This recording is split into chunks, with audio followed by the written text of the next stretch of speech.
Staying on fraud, listen to what one whistleblower had to say. I am a Democrat. What that means to me is that I wholeheartedly support social service programs, and I'm willing to pay the taxes that are necessary to support those programs. I cannot tolerate when there is theft from those programs because I come from a family that needed this support. This fraud will impact families like I grew up in for years and years to come. Senate Doge Caucus Chair, Senator Joni Ernst, joins me now. Senator, are these whistleblowers facing retaliation? Yes, they are, absolutely. I had two whistleblowers that were in front of the Small Business Committee yesterday. You just heard from Ms. Bernstein and the impact it had on her career. She was basically escorted down a very long hallway on a very humiliating walk out of her building after she was raising questions about irregular contracts and what she believed to be is misappropriation of those social network programs. So she felt very strongly about that. And, I was pleased to hear her say that she was a Democrat, and she is a Democrat, and she fully believes in those programs, as many of us do. But what bothered her was the fact that we are sending taxpayer dollars into these programs, and they are being scammed away by fraudsters. They are not going to the families that need those dollars. So we saw that theme, but those whistleblowers have been humiliated. They have been removed from their jobs.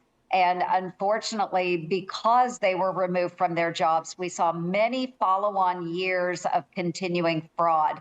Both of those whistleblowers came from Minnesota. Are you satisfied that this level of fraud in unemployment insurance fraud, are you satisfied that it's come to an end, that you can impose rules, regulations and oversight that will stop it from happening again?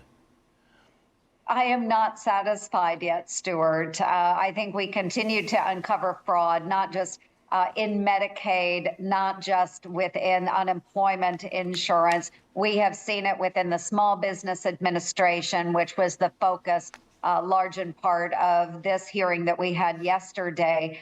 But fraud will continue if we don't crack down on it.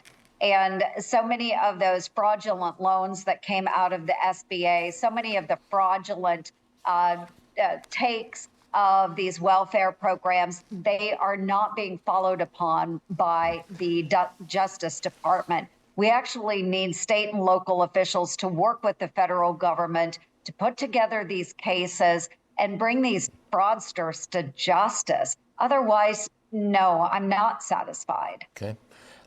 Let's talk ballroom. Senate Republicans objected to sending taxpayer dollars to Trump's White House ballroom. Are you going to try to get the funding restored somehow or other? Well, this is where I think semantics really matter. The wording matters. The dollars are not going to the ballroom, which I support building the ballroom. I think it is important that we have a safe, entertaining space on the White House grounds. The money is marked for security on the White House grounds premises.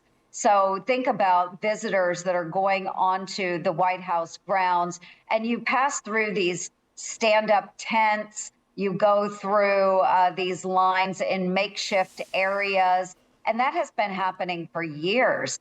We must do better, not only in protecting the president, the cabinet members, and those that work at the White House, but also the visitors as they are going onto those grounds. So those dollars, again, are not going to the building of the ballroom. Those dollars included in this national Homeland Security Protection Package is going for the protection of the public as they visit the White House grounds. We'll take it. Senator Joni Ernst, thank you very much for joining us. We'll see you again soon.